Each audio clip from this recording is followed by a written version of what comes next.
Мэдээлэл оруулахдаа зүүн дээд буланд байрлах ажиллагааны зэснээс харгалзах зэсийг сонгож өгнө.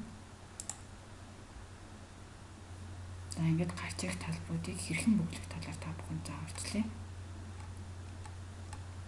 Хамгийн ихний талбар маань гарчиг гэсэн талбар байгаа. За одоор тэмдэглэсэн байгааг та бүхэн харж байна. За энэ нь гарчгийг заавал оруулах шаардлагатай систем анхааруулж байгаа маа. За ингээд гарчгийг оруулъя. Дараагийн талбар маань хэл гэсэн талбар байгаа. Энд тухайн мэдээлэл маань ямар хэл дээр нийлэгдэхийг тохируулж өгнө. Дараагийн талбар маань зураг гэсэн талбар байгаа. Мэдээллийн маань ихэнд буюу нүүн хуудсанд харагдах зургийг сонгон тохируулж өгнө.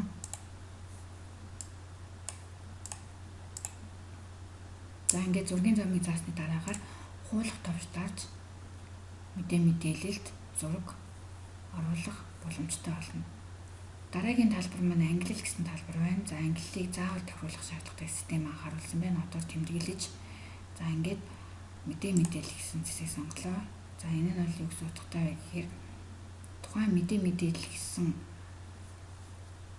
зэсэн дотор хэрэглэгчид дахиад мэдээлэл ярьслах гэж хоёр задарсан байдлаар харагдаж байгаа учраас аль англи тохирохыг энд сонгож байна.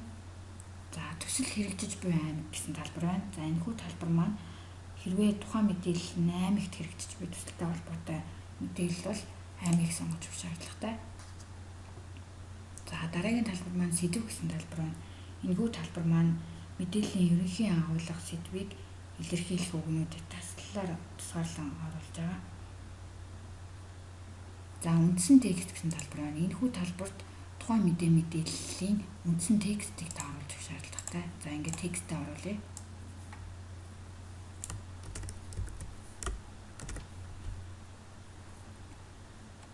За текстийг та энэхүү дээр байгаа төлөвүүдийг ашиглан өөрчлөх боломжтой. Дээрх ажиллагааны товчнуудын тусламжтайгаар форматыг өөрчлөн засах боломжтой байгаа. Дараагийн талбар маань энэ дээр хавсралт файл гэсэн талбар байна. За энэ дээр тухайн мэдээлэлд файл хавсгах шаардлагатай бол choose file гэсэн товчон дээр дарж файлын замыг заагаад хуулах гэсэн товчийг дарна. За ингээд мэдээлэлд файл хавсгах боломжтой боллоо. Дараагийн талбар нь файл нэмэх гэсэн талбар байна. За олон файл хавсгах шаардлагатай бол энэхүү товчийг ашиглана. За миний энэ мэдээллийн онц бол нэг файл учраас дараагийн талбар руу шилжээ. За ингээд бүх бүглэх шаардлагатай талбаруудыг бүглэсэн хэсгийг та нэгтэл шалгаад хадгалах товчийг дарснаар таны мэдээлэл нийтлэгдэнэ. За ингээд иймэрхүү байдалтай нийтлэгдсэн байна. За энэ аль хэрэглэгч талаас яг аль зэсэн дотор харагдсан байгааг та бүхэн танилцуулъя.